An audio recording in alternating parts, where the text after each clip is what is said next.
How's it going, YouTube? It is Docky or Docky Style Gaming, and in this video we are doing another Javelin breakdown, and this one is for all you Colossus Master Race fans, or as Mark Darrow would say, you thick boy fans. So before we get straight into the video, I do want to mention we are still doing the giveaway, so if you haven't already, if you haven't entered, go to my 2,000 sub giveaway for Anthem, find out how to enter, find out how to win an actual copy of the game, and potentially the Legion of Dawn version of it. And then also, I want to say thanks to ThommyGunn Gaming. I'll leave a link to his channel in the description, but for everybody who's asking and saying that my new logo is fire, it is because of ThommyGunn Gaming. He did a killer job. I gave him a bunch of different colors, I drew the design up, and he actually rendered it online, and this is what we got, and it does look fantastic. This will probably even be my glyph code in Warframe, and I might use two of them because he made a couple different colors, and two of them I really dig, so I may make one a premium thing and one for everybody, so definitely stay tuned to that. Thanks again, ThommyGunn Gaming. And then the last thing I wanted to say that for me, I'm just pretty hyped to see, but Sean Anderson, one of the QA art analysts for Anthem, actually started following me on Twitter, which was amazing, and even recently liked my most recent video on Twitter too, so I thought that was dope.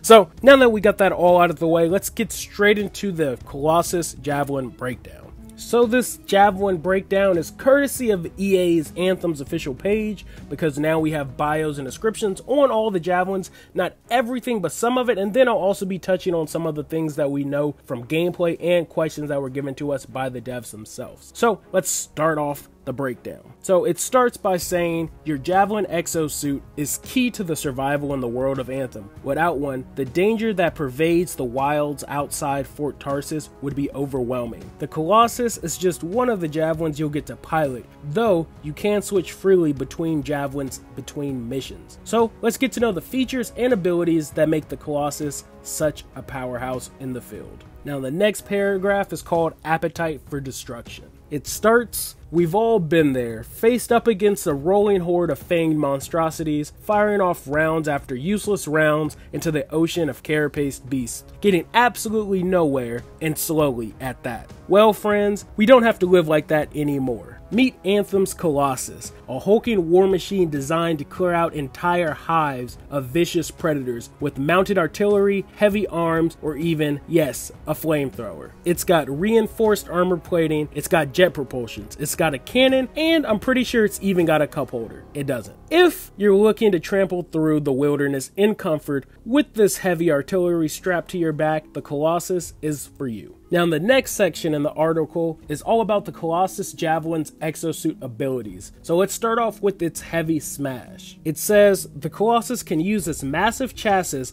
as a weapon, both in a diving smash attack from the air and a hammering melee attack. This not only clears out smaller enemies instantly, but has a chance to knock down foes and leave them open to follow-up attacks. The next ability that was discussed was its shield. Providing immense frontal damage mitigation, the Colossus can deploy a shield from its arms in order to close distance on an attacking enemy or charge through environmental hazards at ease as you please. The shield can also be deployed while the Colossus is hovering or flying, which is actually pretty interesting because I did not know that. The devs did mention that not all of the melee abilities would be able to be used through air, so it's kind of interesting that the Colossus can use his. That's going to be actually pretty cool. The next ability is its high explosive mortar. The heavier chassis of the Colossus allows for larger weaponry that can be mounted and operated, including a ballistic mortar. An excellent ambush tactic, the mortar rains down punishing amounts of damage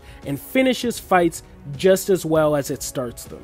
And then one of the other things that wasn't discussed in here, but we've seen in gameplay trailers, and even the devs mentioned it, was he will have a fire mortar, which is one of the legendary gear attachments, and that seems like one of the gear pieces for the mortar that you'll be able to change, and probably even change up the element or the different abilities of the mortar itself. So that'll be pretty interesting to see as well. Now the last ability listed is its ultimate ability, the Siege Cannon. The Colossus's ultimate ability, the Siege Cannon, is pure mayhem unleashed on the battlefield. Just aim it at something you want to disappear, pull the trigger, and watch the magic act. And then the last paragraph is called the Not So Gentle Giant. With its focus on damage mitigation and explosive powers, the Colossus is a favorite among freelancers who prefer a brute force solution to their problems. Whether you need the straightforward approach for a mission, or you just like to have a little roomier fit, the Colossus is an amazing addition to your Javelin arsenal. And that's how the actual article ends. So some other things I'm going to touch on that weren't mentioned on the article. So on top of knowing that Mark Darrett's favorite Javelin is the Colossus, he also did say, and I believe one of the very first live streams, that for beginners and starters, the Colossus is probably going to be the best for new players and solo players. So if you're going to be playing solo a lot, they said the Colossus would be ideal for that. And then also, we know that inside of combat,